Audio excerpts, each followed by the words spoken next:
हम जानेंगे कपालभाति करने की सही प्रक्रिया क्या है, सही टेक्निक क्या है कपालभाति करने की।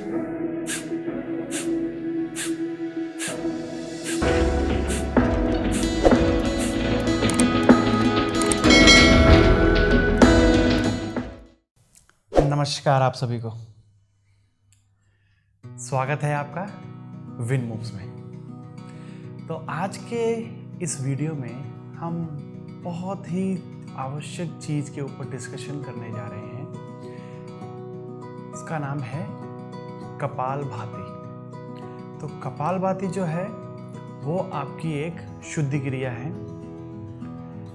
योग में कुछ लोग इसे प्राणायाम भी कहते हैं। तो कुछ लोग इसे प्राणायाम की कैटेगरी में रखते हैं, कुछ लोग इसे शुद्धि क्रिया यानी कि क्लींजिंग प्रोसेस की कैटेगरी में रखते हैं। तो कैटेगरी चाहे जो भी हो, कपालभाति जो है आपके शरीर के लिए बहुत ही ज्यादा लाभदायक है। तो सबसे पहले जो सही समय है कपालभाति करने का, सबसे पहले हम जान लेते हैं कि कपालभाति करने का सबसे सही समय क्या है।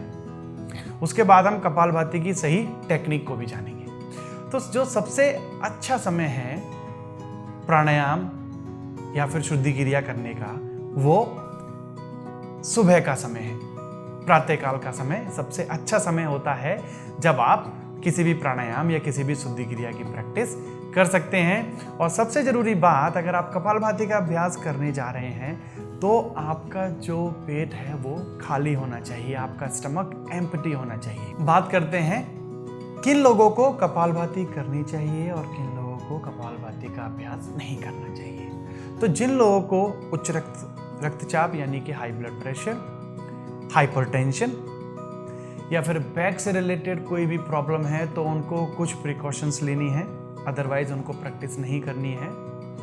और अगर आपको माइग्रेन है, अगर आपको पेट में अल्सर की समस्या है, अगर आपको हार्ट से रिलेटेड कोई भी प्रॉब्लम है तो आपको कपालभाति का अभ्यास नहीं करना है। अगर आप करते हैं फिर भी तो आपको सबसे पहले अपने डॉक्टर से एडवाइस लेनी है या फिर किसी भी अच्छे योग टीचर के सामने उसके साथ ही आपको कपालभाति का अभ्यास करना है। चलिए अब हम चलते हैं कपालभाति की सही प्रक्रिया की ओर। तो हम जानेंगे कपालभाति करने की सही प्रक्रिया क्या है, सही टेक्निक क्या है कपालभाति करने की। तो सबसे पहले कपालभाति करने के लिए जो जरूरी चीज है वो है कोई भी एक सुखात्मक पोजीशन, सुखात्मक अवस्था आपको ले लेनी है। किसी भी क्रॉस लेग पोजीशन में आप बैठ सकते हैं। कमर को सीधा रखना है, दोनों हाथों की हथेलियों को अपने घुटनों पर रखना है। तो ये जो है आपकी पोजीशन होगी। और आपकी जो बैक है, आपका जो बैक का पीछे का हिस्सा है, आपकी जो स्पाइन मेरुदंड जो है उसको बिल्कुल सीधा रखना है, आगे की तरफ नहीं झुकना है। इस तरीके से आपको बिल्कुल सीधा बैठना है। अगर आपको सीधे बैठने में परेशानी हो रही है तो आप कोई भी पिलो या कोई भी एक ब्लॉक लेकर अपने हिप्स के नीचे रखकर भी आप बैठ सकते हैं। जिन लोगों को घुटनों से रिलेटेड प्रॉब्लम है, अपने लेग्स को क्रॉस नहीं कर सकते हैं, जिनको बैक में बहुत ज़्यादा दर्द रहता है, तो वो किसी भी चेयर पर या सोफे पर बैठकर भी कपालभाति का अभ्यास कर सकते हैं। सो ये तो हो गई अवस्था, आपकी पोजीशन। अगर आप चाहें तो वज्रासन में भी बैठ सकते हैं, आप चाहें तो पद्मासन में भी कपालभाति का अभ्यास कर सकते हैं। उसके बाद हमें क्या करना है? उसके बाद हमें सबसे पहले एक गहरी श्वास अंदर भरनी है। तो हमें ज़्यादा से ज़्यादा श्वास अंदर भरने का प्रयास करना है। तो श्वास जब आप भरेंगे तो ध्यान रहे आपको श्वास पेट से नहीं, अपने लंग्स में, अपनी छाती में ज़्यादा से ज़्यादा, अपने डायफ्राम में ज़्यादा से ज़्यादा ऑक्सीजन को जो है भर लेना है। किस लिए? क्योंकि जब हम कपालभाति करेंगे, कपालभाति का हम अभ्यास करेंगे तो सबसे जरूरी चीज़ है कि कपालभाति में हमें जो है अपना फोकस, सबसे ज़्यादा हमें जो प्रयास करना है वो श्वास छोड़ने का करना है, हमें श्वास लेने का प्रयास नहीं करना है। यही जो है अंतर है आपकी सामान्य ब्रीथिंग में और कपालभाति में। जब आप सामान्य ब्रीथिंग करते हैं, जब आप सामान्य श्वास प्रश्वास करते हैं, तब आपका जो श्वास लेना है, जो इनहेलेशन है वो आपका एक्टिव रहता है, एक्सहेलेशन जो है वो आपका पैसिव रहता है। एक्टिव पैसिव से यहाँ क्या तात्पर्य है? एक्टिव का मतलब यह है कि जब आप नॉर्मल ब्रीथिंग करते हैं तब आप श्वास अंदर लेते हैं तो आपको प्रयास करना पड़ता है, तो ये एक्टिव है। श्वास छोड़ने के लिए आपको कोई प्रयास नहीं करना है, तो ये जो है आपकी पैसिव अवस्था कही जाती है एक्सहेलेशन की सामान्य ब्रीथिंग में। और जब आप कपालभाति का अभ्यास करेंगे तो कपालभाति के अभ्यास में हम जो है इस टेक्निक को, जो सामान्य ब्रीथिंग की जो टेक्निक है, उसको हम अपोजिट कर देते हैं। आपको केवल श्वास छोड़ना है, जो श्वास भरने की जो प्रक्रिया है, श्वास अंदर जाने की जो प्रक्रिया है, वो ऑटोमेटिकली अपने आप चलती रहेगी। देखिए कैसे चलती रहेगी। तो जब हम कपालभाति करेंगे तो कपालभाति करने के दौरान हम जो है इस तरीके से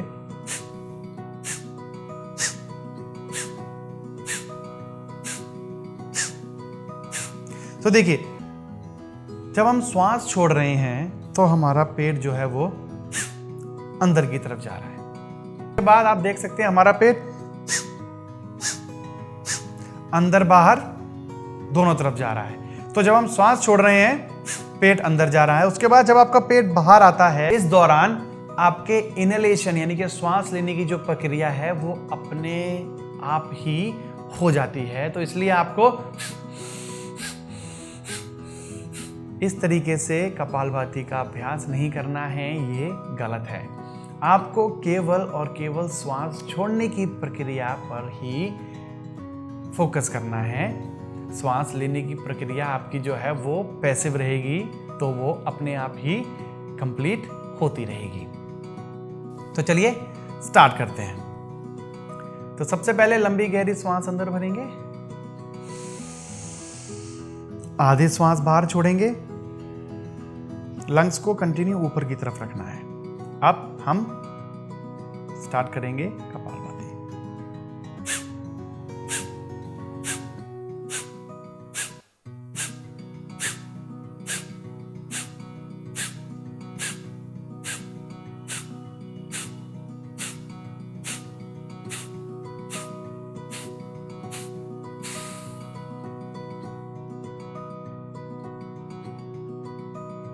तो इस तरीके से आपको कपालभाति का अभ्यास करना है।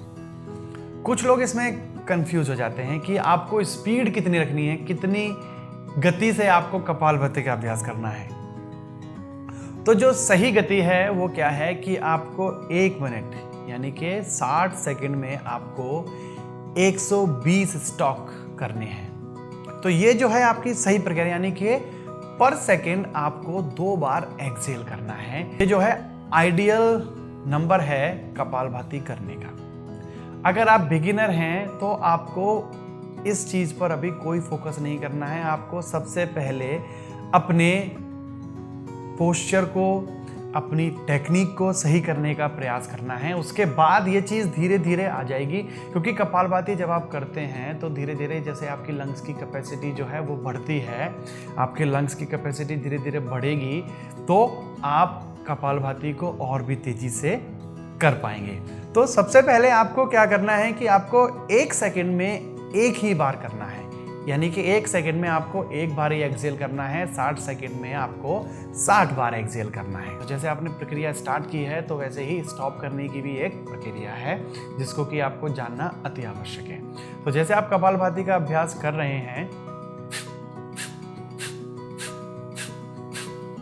और जब आपको कपालभाति स्टॉप करनी है तो जब आप अपना लास्ट स्टॉक करेंगे, अपना जब आप आखिरी बार श्वास छोड़ेंगे, तो आपको लंबी श्वास छोड़ने के बाद 3 से 4 सेकंड तक बाह्य कुंभक करना है। बाह्य कुंभक का तात्पर्य आपको श्वास बाहर की तरफ छोड़कर ब्रीथिंग को होल्ड करना है, आपको 3 से 4 सेकंड तक। तो 3 से 4 सेकंड तक होल्ड करने के बाद फिर आप इनहेल करके अपनी ब्रीथिंग को सामान्य रूप से कर सकते हैं। तो ये जो है कपालभाति करने की सही प्रक्रिया है। आपको इस तरीके से ही कपालभाति का अभ्यास करना है और शुरुआत में बहुत ज़्यादा तेजी से अभ्यास नहीं करना है, स्टॉक्स को धीरे धीरे करना है। अब जानते हैं कपालभाति के लाभ, बेनिफिट। तो कुछ लोगों को लो बीपी का प्रॉब्लम रहता है, उनका बीपी बहुत ज़्यादा लो रहता है। तो अगर आपको लो बीपी का प्रॉब्लम है तो आप कपालभाति का एक छोटा छोटा अभ्यास यानी कि 10 स्टॉक, 20 स्टॉक, 30 स्टॉक तक का अभ्यास आप 3 से 4 राउंड कर सकते हैं। तो आपका जो रक्तचाप है वो धीरे धीरे बढ़ने लगेगा। अगला लाभ जो है कपालभाति का, कि कपालभाति जो है आपके शरीर में ऊर्जा का संचार करती है और आपके शरीर में जो है हीट को इंक्रीज करती है। तो अगर सर्दियों में आप कपालभाति का अभ्यास करते हैं तो आप अपनी शरीर को अच्छे तरीके से गर्म बना रख सकते हैं। कुछ लोगों को पेट पर बहुत सारी चर्बी हो जाती है, आपके फ्रंटल एब्डोमेन पर, आपके सामने वाले पेट पर। तो अगर आप कपालभाति का अभ्यास करते हैं तो धीरे धीरे जैसे जैसे आप कपालभाति का अभ्यास करेंगे तो आपका जो पेट का सामने का जो भाग जो बढ़ा हुआ है, जो चर्बी है, वो धीरे धीरे कम हो जाएगी। कपालभाति का अभ्यास करने से आपकी जो लंग्स की कैपेसिटी है वो बढ़ जाती है। आप प्रतिदिन अभ्यास कीजिए कपालभाति का और आपको सभी लाभ मिलेंगे। जो लाभ हमने बताए हैं उससे कहीं ज़्यादा लाभ आपको मिलेंगे अगर आप प्रतिदिन कपालभाति का अभ्यास करते हैं। और प्रतिदिन आपको 2 से 3 मिनट या फिर 5 मिनट तक आपको कपालभाति का अभ्यास करना है। अगर आप कंटिन्यू नहीं कर सकते हैं तो 1-1 मिनट के 3 से 4 राउंड आप प्रतिदिन कीजिए। धीरे धीरे 1 महीने बाद, 2 महीने बाद आप समय जो है वो बढ़ाइए और कपालभाति करने का जो समय है वो 10 से 15 मिनट तक ले जाइए। और अगर आप इस तरीके से अभ्यास करेंगे तो आपको लाभ जो हैं वो बहुत ज़्यादा मिलने लगेंगे कपालभाति से। तो यहाँ हम आशा करते हैं कि आपको ये वीडियो पसंद आई होगी। तो चलिए मिलते हैं अगले वीडियो में, तब तक के लिए नमस्कार।